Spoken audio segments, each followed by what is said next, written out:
माननीय वित्त मंत्री जी ने जो बजट प्रस्तुत किया है उस पर एक मैं त्वरित टिप्पणी दे रहा हूँ और एक जनरल कमेंट है। ग्रोथ रेट की बात जो इन्होंने की है 7.4% की वृद्धि की बात सही है। इसको आंकने का तरीका था उसमें भी परिवर्तन किया गया है और बेस ईयर में परिवर्तन किया गया है, इसलिए ये दिखाई पड़ रहा है। दूसरी बात है कि फिस्कल डेफिसिट है 4.1%। ज़्यादा फाइनेंशियल डिसिप्लिन नहीं ला पाए और इसको टाल दिया इन्होंने 3 वर्षों की। फिर वही हाल है इन्फ्लेशन के बारे में, ये भी 5.5% है। और एक चीज़ जो सबसे बिहार जैसे राज्य के लिए उसका बड़ा नुकसान होगा वो सर्विस टैक्स में सेवा कर में वृद्धि के चलते। आपको शायद मालूम होगा कि सर्विस सेक्टर का ग्रोथ परसेंटेज वाइज बिहार में सर्वाधिक था। 17% से भी ज़्यादा का ग्रोथ हमारे सर्विस सेक्टर का हो रहा है। तो वैसी स्थिति में ये जो सर्विस टैक्स बढ़ा है उसका इस ग्रोथ पर असर पड़ेगा और बहुत सारी चीज़ें और बहुत सारी सेवाओं पर असर पड़ेगा। तो एक चीज़ हमने देखा है कि माइक्रो फाइनेंस के लिए एक नया जो मुद्रा बैंक की बात इन्होंने कही है, इसमें इनको SHG को सेल्फ हेल्प ग्रुप को इन्होंने उसमें शामिल नहीं किया। तो सेल्फ हेल्प ग्रुप को भी ज़रूरत पड़ती है। वो महिलाओं का समूह है, कुछ लोगों का समूह है जो आज देहाती इलाकों में काफ़ी पॉपुलर है और हमारे बिहार में तो एक अभियान के तौर पर हम चला रहे हैं, जीविका और फिर आजीविका मिशन। और फिर जो बजटरी प्रावधान किए गए हैं जिसमें सेंट्रली स्पॉन्सर्ड स्कीम्स में बहुत ज़्यादा कटौती हो गई है, तो उसमें ये जो लाइवलीहुड मिशन है उसमें भी कटौती हुई। तो इसका भी आजीविका पर जो असर पड़ेगा, जो ये स्वयं सहायता समूहों का गठन था, तो जो केंद्र मदद करती है वो मदद बहुत घटा दिया है इन्होंने और ये सारा बोझ राज्यों पर जाएगा। तो इस तरह की बातें हैं। और फिर जो इन्होंने अनाउंस किया हेरिटेज स्थल के विकास के, तो हम लोगों की बहुत दिनों से मांग चली आ रही है कि नालंदा को वर्ल्ड हेरिटेज साइट बनाया जाए और अब पता चल रहा है कि सारी तैयारी के बाद नालंदा के साथ फिर किसी को टैग कर दिया। खैर वो एक अलग प्रश्न है। उन जगहों पर जो वर्ल्ड हेरिटेज साइट है उसमें फैसिलिटीज को डेवलप करने के लिए इन्होंने धनराशि दी है, लेकिन ये भूल गए बोध गया मंदिर है, ये भी वर्ल्ड हेरिटेज साइट है और बहुत बड़ी संख्या में, बल्कि सबसे अधिक संख्या में विदेशी टूरिस्ट वहीं आते हैं। फिर काला धन के बारे में जो इनके वायदे थे चुनावी, उसके अनुरूप तो कोई बात नहीं है। ये तो अब बता रहे हैं, कहाँ वादा था कि 100 दिन में हम क्या क्या कर देंगे। तो अब कानून की बात कर रहे हैं, कानून बने अच्छी बात है, लेकिन मतलब अब वो काला धन आने का जो एक वादा इनका था कि तत्काल लाएंगे, तो उसमें भी कोई साफ तौर पर और ठोस नहीं दिखाई। अब आप आइए बिहार के बारे में। तो 14वें वित्त आयोग की सिफारिशें जिसे केंद्र सरकार ने स्वीकार कर लिया और वो 1 अप्रैल 2015 से लागू हो जाएगी, तो वित्तीय वर्ष 15-16 से लागू हो जाएगी। तो ये तो पूरे देश के हर राज्य को पैसा मिला, लेकिन देखना ये है कि जो हर राज्य को पैसा मिला तो तुलनात्मक दृष्टिकोण से बिहार को कितना पैसा मिला, तो बिहार को सबसे कम बढ़ोतरी हो रही है। वैसे हर वित्त आयोग के बाद जो नया वित्त आयोग आता है तो स्वाभाविक है राशि बढ़ती है। उसका कारण है इकोनॉमिक ग्रोथ होता है और जो टैक्स का पैसा है वो बढ़ता है। इसलिए 5 वर्षों की तुलना में अगले 5 वर्ष में टैक्स का पैसा ज्यादा आएगा, तो इसलिए कुल राशि बढ़ती है। लेकिन जो सबसे महत्वपूर्ण बात है कि अन्य राज्यों को जिस प्रतिशत में बढ़ा उस प्रतिशत में हमारा बढ़ा या नहीं बढ़ा, तो उस प्रतिशत में हमारा बहुत कम बढ़ रहा है। अभी जो हम लोग देख रहे हैं कि अभी करीब 38,000 करोड़, इस साल 38,500 है 13वें वित्त आयोग की सिफारिशों के मुताबिक। उसका ये आखिरी वर्ष है, तो अभी हमको मिल रहा था 38,000 करोड़। अब ये बढ़ करके 15-16 में होगा 50,000 करोड़ के करीब। तो हमारी जो वृद्धि है ये कम है, हार्डली 25-30% की वृद्धि। अन्य राज्यों में किसी को 50%, किसी को 60% की वृद्धि है। लेकिन इस चीज़ को समझना चाहिए, कोई बिहार का मुद्दा है और हम सबसे यही आग्रह करेंगे कि बिहार के मुद्दे पर हम लोगों को आपस में कोई राजनीति नहीं करनी चाहिए। कि अगर मैंने कहा कि राशि कम बढ़ रही है तो दूसरी तरफ से जवाब ये आ जाए कि बहुत राशि बढ़ गई, इससे कोई राज्य का भला नहीं होने वाला, बल्कि हम सब लोगों को मिलजुल कर इसके लिए प्रयत्न करना चाहिए। जैसे हम तुरंत गए दिल्ली और दिल्ली जाकर के हमने वित्त मंत्री जी से बातचीत और उन्होंने सारी बातों को सुना, और जब हम लोगों ने कहा कि भाई हमारा तो जो पहले 11% के भी ऊपर था पिछले वित्त आयोगों की सिफारिशों में, कम से कम पिछले वित्त आयोग की सिफारिश के मुताबिक हमारा हिस्सा 10.9% का था, अब हमारा हिस्सा घटकर 9.6% का, तो इस हिसाब से तो तुरंत घाटा है। लेकिन राशि बढ़ जाती है, ये जो क्वांटम में लोग सोचते हैं कि इतना मिलता था अब इतना मिल गया, उससे उसका मतलब नहीं है प्रतिशत के हिसाब से कितना बढ़ रहा है। तो बिहार को प्रतिशत के हिसाब से बढ़ोतरी कम है बनिस्बत के दूसरे राज्यों में, तो इस बात को देखना चाहिए। और सब प्रकार के ग्रांट जो बंद हो रहे हैं और सेंट्रली स्पॉन्सर्ड स्कीम के माध्यम से भी जो केंद्र का शेयर मिलता था, या तो कुछ सेंट्रली स्पॉन्सर्ड स्कीम बंद की जा रही है और कुछ जो चालू रखने वाले हैं उसमें भी बहुत सारे स्कीम में केंद्रीय शेयर उन्होंने घटा दिया है। कुछ चुनिंदा स्कीम के बारे में आपको हम बताते हैं कि नेशनल हेल्थ मिशन जो स्वास्थ्य का सबसे बड़ा कार्यक्रम है, जैसे इस साल का जो है करंट ईयर का बजट है, इसमें प्रावधान है 21,650 करोड़ रुपए का, और ये घट करके अब हो जाएगा 15-16 के बजट में 18,000 करोड़ रुपए का। ये स्कीम को तो चलना है, मतलब राज्य का शेयर अब बढ़ेगा।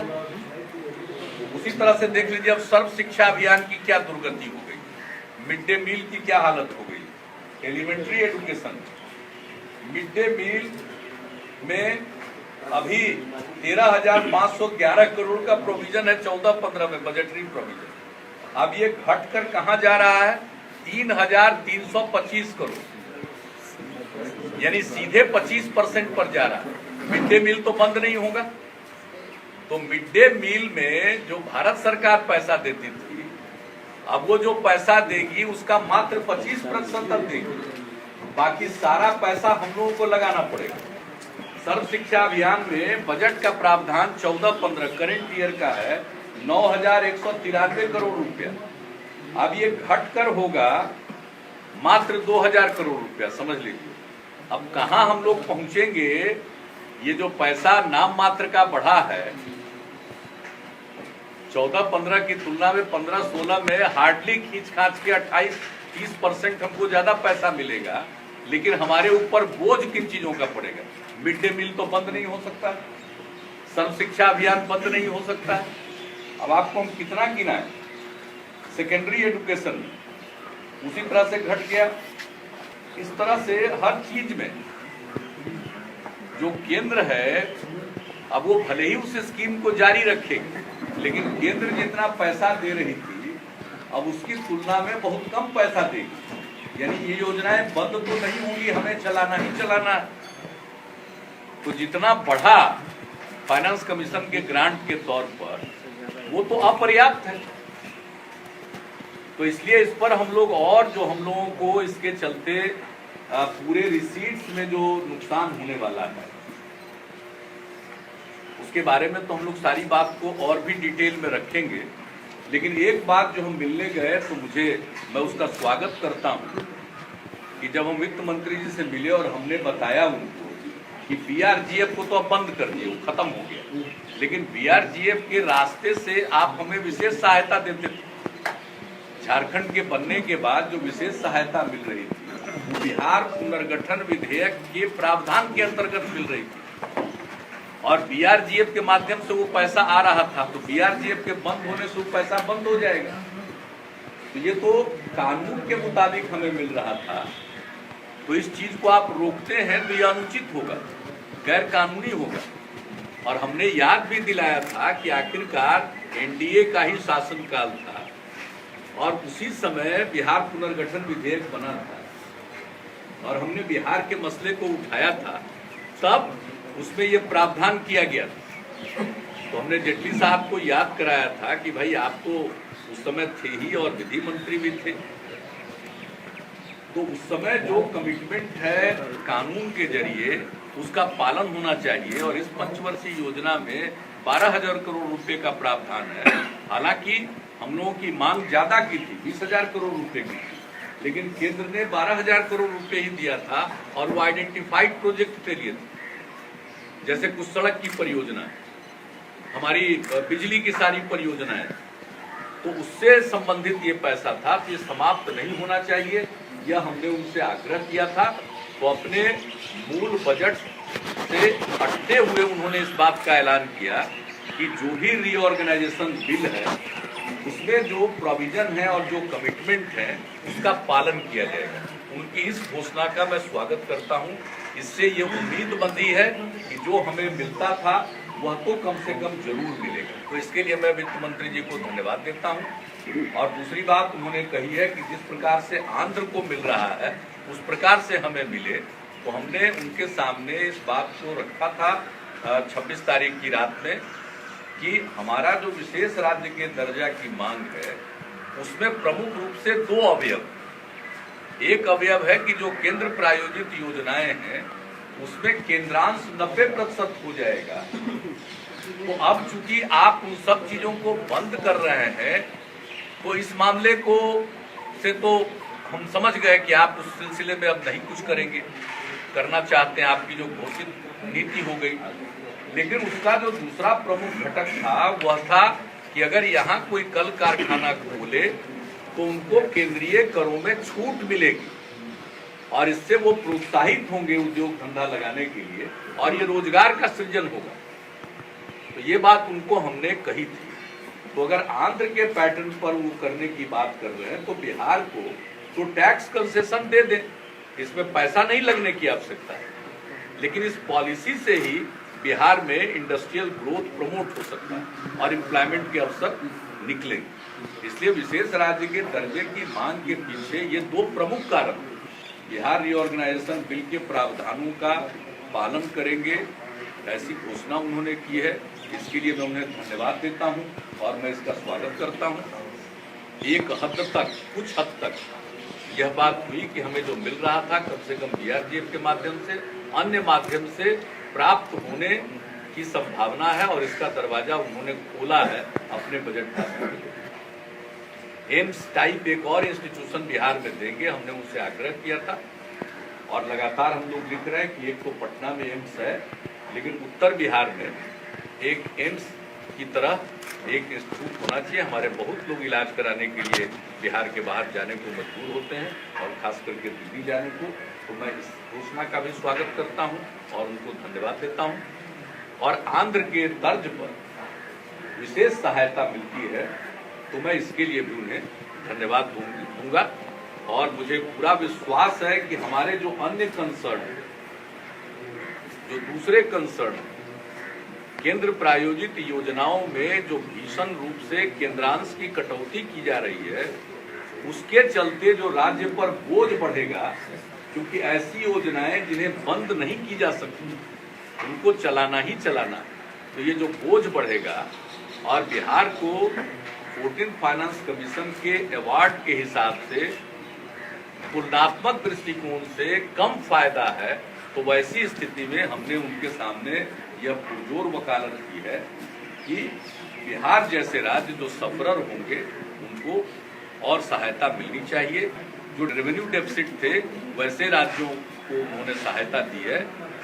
तो जिन लोगों ने फाइनेंशियल डिसिप्लिन के जरिए, बेहतर वित्तीय प्रबंधन के जरिए जो डेफिसिट से उबर गए, उसमें सफलता पाई है, वैसे राज्यों को भी इंसेंटिवाइज किया जाना चाहिए, मिलना चाहिए। ये हमने उनके सामने प्लीड किया है। और जो इनकम डिस्टेंस है, वो जो क्राइटेरिया हमारा ये 14 फाइनेंस कमीशन ने अपनाया है, तो हमारा इनकम डिस्टेंस थोड़ा घटा है। तो वैसी स्थिति में इसके लिए भी विकास के लिए, विकास के जो काम हुए इसके लिए ऐसे राज्यों को इंसेंटिवाइज करना चाहिए। तो 14 फाइनेंस कमीशन के अवार्ड से अलग हटकर आगे बढ़कर उन्हें बिहार जैसे राज्य को जो कई प्रकार का नुकसान उठाना पड़ेगा उसकी भरपाई की जानी चाहिए। यह हमारी मांग है और उनसे मिले और जो दो हमारे इमीडिएट कंसर्न हैं उस पर उन्होंने ध्यान दिया है, इसके लिए मैं उन्हें धन्यवाद देता हूं।